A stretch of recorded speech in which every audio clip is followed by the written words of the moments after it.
Perkenalkan, nama saya Nurmalasari.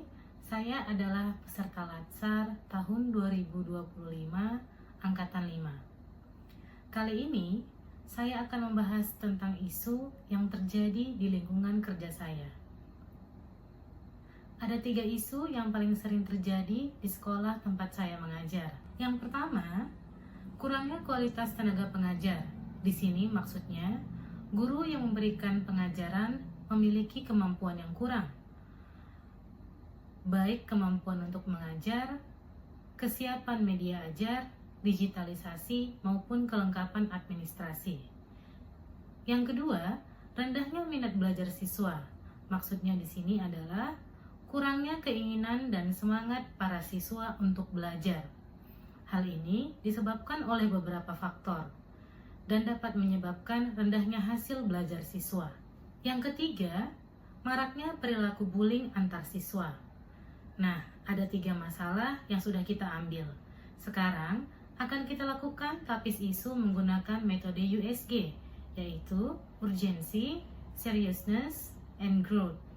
Di mana urgensi untuk melihat seberapa mendesak masalah tersebut. Kemudian ada seriousness untuk melihat seberapa serius masalah tersebut. Dan yang terakhir ada growth untuk melihat bagaimana pertumbuhan masalah tersebut. Dari tabel yang dapat kita lihat, bahwa isu dengan peringkat kualitas pertama adalah maraknya perilaku bullying. Bullying adalah tindakan agresif yang disengaja dan berulang-ulang dilakukan oleh orang atau suatu kelompok untuk menyakiti, merendahkan, atau mengintimidasi orang lain. Kenapa sih orang-orang mau melakukan bullying? Nah, ada beberapa alasan mengapa seseorang atau sekelompok orang melakukan bullying, yaitu pertama, ingin terlihat lebih hebat ataupun berkuasa. Yang kedua, dirinya memang memiliki permasalahan di rumah ataupun dengan temannya. Yang ketiga, merasa rendah diri atau kurangnya kepercayaan diri. Dan yang keempat, mencoba untuk membuat orang lain terkesan, tetapi dengan cara merendahkan orang lain. Bentuk-bentuk bullying ada beberapa, seperti fisik, contohnya memukul, menendang, mendorong, menjambak, dan lain-lain.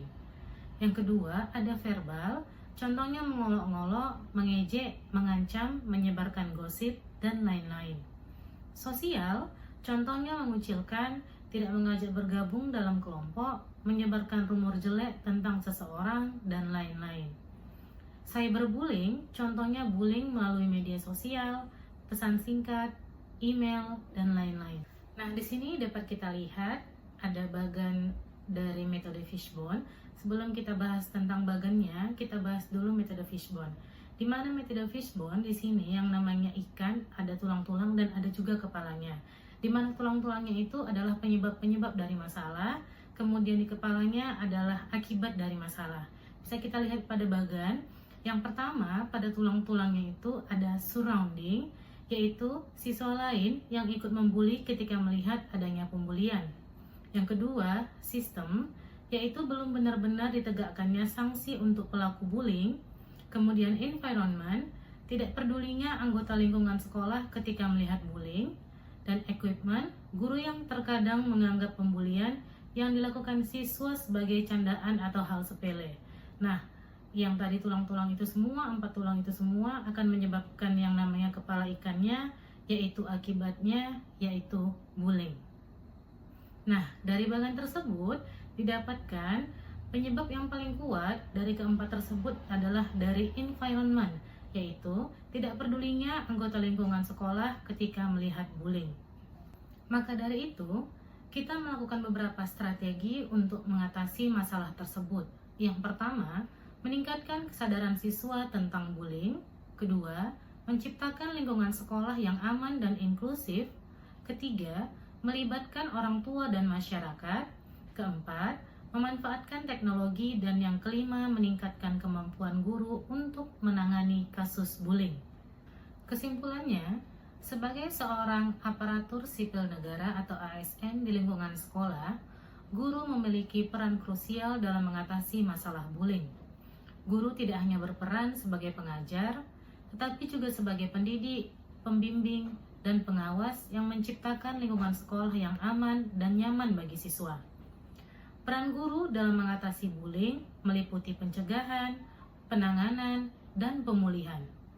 Penguatan integritas seorang ASN berperan penting dalam mengatasi masalah bullying di lingkungan sekolah, terutama yang memiliki posisi di bidang pendidikan perlu memiliki integritas yang kuat untuk menjadi contoh yang baik bagi siswa dan menciptakan lingkungan sekolah yang aman dan bebas dari perundungan.